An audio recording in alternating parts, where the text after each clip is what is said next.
right. Good morning, everyone. We are now live streaming on YouTube and on the record.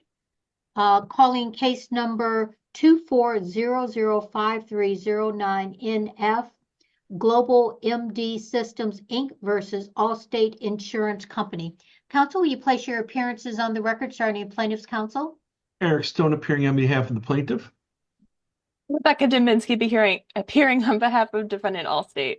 All right. The court has scheduled this remote hearing via Zoom technology in accordance with Michigan Supreme Court Administrative Order 2020-6. In order to ensure public access, the court is live streaming the proceedings on YouTube as well as recording the proceedings via Zoom technology. No other recordings are permitted without prior court approval. We're here today on defendant Allstate's motion for partial summary disposition as to plaintiff's claims made by assignee Nathaniel Turner. So I've had an opportunity to view the pleadings. If you're ready to proceed, you may begin. Thank you, Your Honor. Yes, you are correct. And this one might seem familiar to you, as I do believe you handled Mr. Turner's underlying case. The facts here are Mr. Turner applied for benefits through the Michigan Assigned Claims Plan. He signed his application for benefits, including saying that he read the fraud warning. On his application for benefits, he said that he was employed with Bob Evans as a cook, earning $13.75 per hour on the date of the accident. He also represented that he missed work because of the accident and did not return. However, the records that were actually produced by Bob Evans showed that he was terminated, I believe, 3 or 4 months before the subject accident, and pursuant to his own statements in the records, because he got into it with one of the managers. Less than 3 weeks after the accident, he found a job with FedEx. The FedEx records indicate that the physical demands of the job that he agreed to, which included standing, walking, bending, stooping, squatting, lifting and carrying 5 to 50 pounds. He also posted a TikTok video where he advised his followers that he was on his way to work.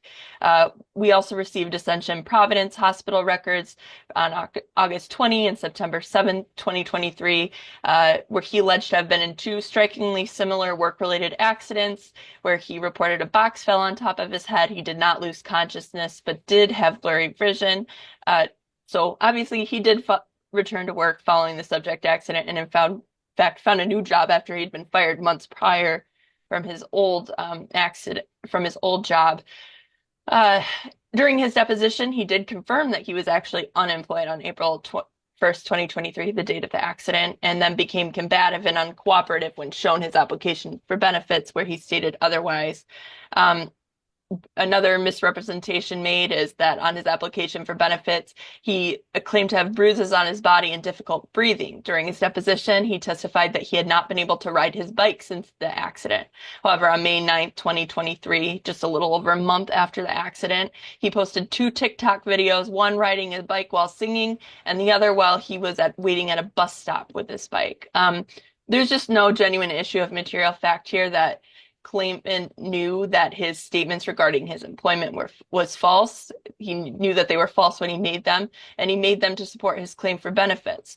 As such, his claim is ineligible for benefits through the MIPF, and pursuant to Williamson, which was decided by the Supreme Court this summer, that renders the entire claim ineligible for benefits.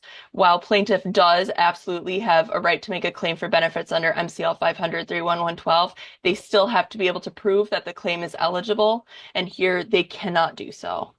For those reasons, Your Honor, we're asking you to dismiss the claim as to claimant Turner.